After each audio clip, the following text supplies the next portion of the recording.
Hello விவாஸ், இன்னைக்கான அரசியல் அப்டேட்டில் நம்ம பார்க்க போகிற ரொம்ப முக்கியமான ஒரு பரபரப்பான தகவல் என்ன அப்படின்னு பார்த்தீங்கன்னா, அப்பா விஜய் உள்ளிட்ட குடும்பத்தினர் முழு ஆதரவு அளிச்சிருந்தாங்க. அதனால தான் என்னால் இவ்வளவு தூரம் ஜெயிக்க முடிஞ்சது அப்படின்னு மனம் திறந்து ஜேசன் சஞ்சய் அவர்கள் பல விஷயத்தை பகிர்ந்து பேசியிருக்காரு.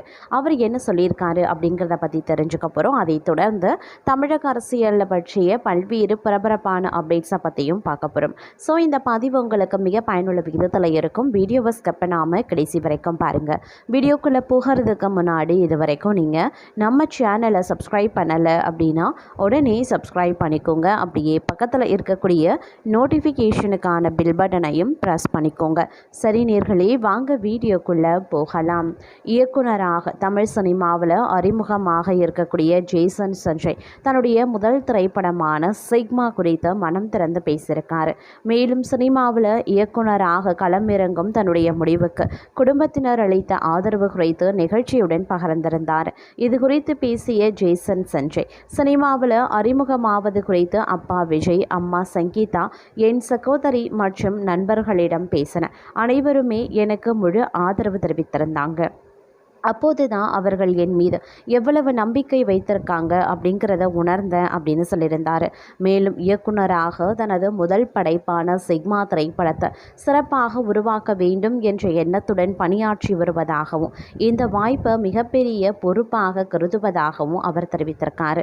முந்தைய அதாவது தந்தை விஜய் தமிழ் திரையுலகத்தின் முன்னணி நடிகர்களில் ஒருவராக இருந்தாலும் தனக்கென ஒரு அடையாளத்தை உருவாக்கும் நோக்கத்தில்தான் இயக்குனர் பாதையை தேர்வு செய்துள்ளதாகவும் தனது முயற்சிக்கு குடும்பத்தினர் மட்டுமின்றி நண்பர்களும் தொடர்ந்து உற்சாகம் அளித்து வருவதாகவும் ஜேசன் சஞ்சய் குறிப்பிட்டிருக்கார். இந்த நிலையில் ஜேசன் சஞ்சய் இயக்கக்கூடிய முதல் திரைப்படமான சிக்மா மீது ரசிகர்கள் மத்தியில் அதிக எதிர்பார்ப்பு நிலவி வருகிறது. படத்தின் கதை, நடிகர்கள் மற்றும் வெளியீடு தொடர்பான அடுத்தடுத்த அறிவிப்புகளை எதிர்நோக்கி ரசிகர்கள் காத்து கொண்டிருக்கின்றனர் அப்படின்னே சொல்லலாம். இது ஒரு புறம் இருக்க, தமிழக அரசியலில் நாளுக்கு நாள் பார்த்தீங்க அப்படின்னா பரபரப்பு எகிரிக்கொண்டே செல்கிறது அப்படின்னே சொல்லலாம். அந்த வகையில் சமூக வலைதளங்களில் அண்மையில் ஒரு வீடியோ வேகமாக பரவி மக்களிடையே பெரும் விவாதத்தையும் வியப்பையும் ஏற்படுத்தியிருந்தது.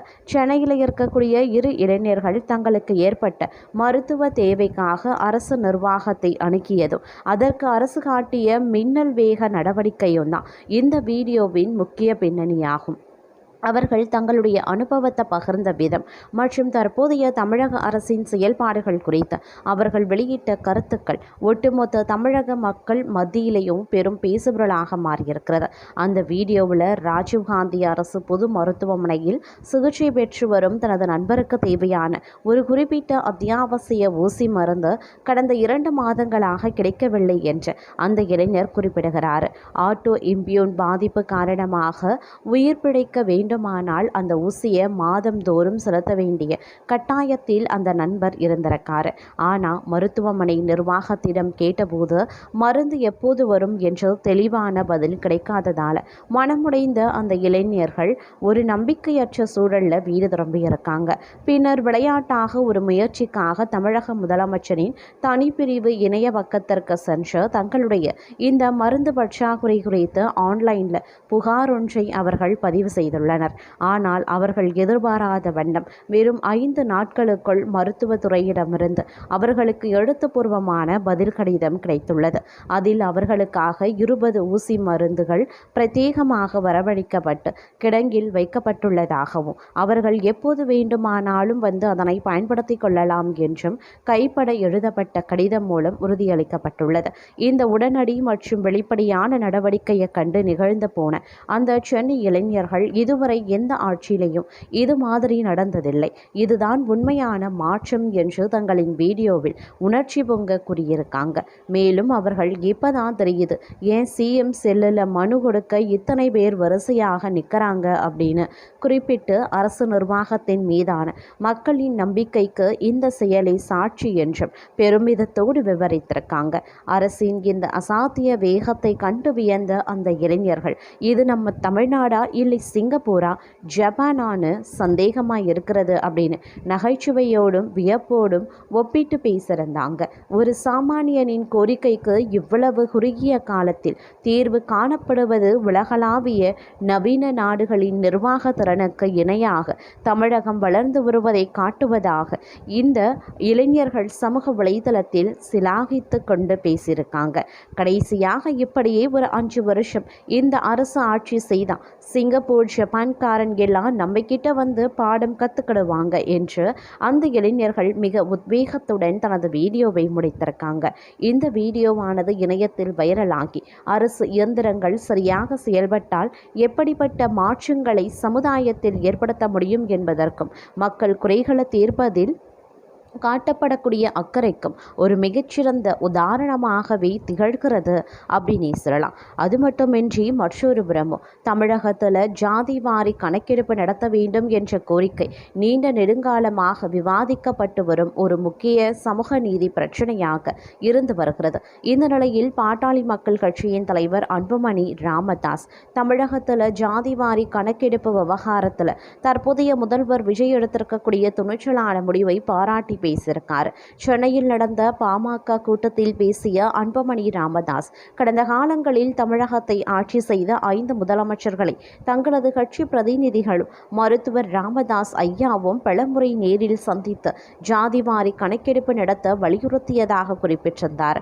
முன்னாள் முதல்வர்கள் எம்ஜிஆர், மு கருணாநிதி, ஜெயலலிதா, எடப்பாடி பழனிசாமி மற்றும் மு ஸ்டாலின் ஆகிய 5 பேரிடமும் ஜாதிவாரி கணக்கெடுப்பு நடத்தி அனைத்து தரப்பு மக்களுக்கும் சமூக நீதியை வழங்க வேண்டும் என்று எத்தனையோ முறை நேரில் சந்தித்து கோரிக்கை விடுத்ததாக அவர் தெரிவித்திருந்தார்.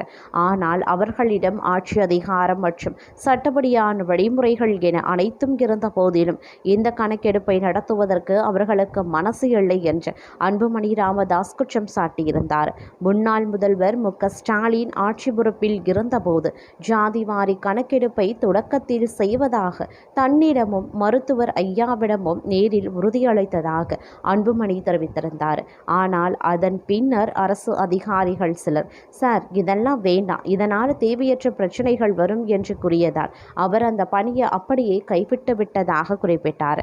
இவ்வளவு காலமும் கடந்த கால ஆட்சியாளர்களுக்கு கணக்கெடுப்பை கொண்டு வருவதற்கு தைரியம் இல்லாமல் இருந்தது என்பதுதான் உண்மை என்றார். ஆனால் தற்போதைய முதலமைச்சர் விஜய் அவர்கள் ஆட்சிக்கு வந்த ஒரே மாதத்திலேயே ஜாதிவாரி கணக்கெடுப்பு குறித்த அறிவிப்பை தைரியமாக வெளியிட்டுள்ளதாக அன்புமணி ராமதாஸ் வெகுவாக பாராட்டியிருந்தார். இந்த அறிவிப்பை வெளியிடும் முன்பாக முதலமைச்சர் விஜயிடமும் அரசு அதிகாரிகள் பலரும் கடந்த காலங்களில் இதை செய்யவில்லை, இதனால் பல சிக்கல்களும் தேவையற்ற கேள்விகளும் எழும் என்று கூறி தடுத்து பார்த்ததாக தெரிய வந்துள்ளது.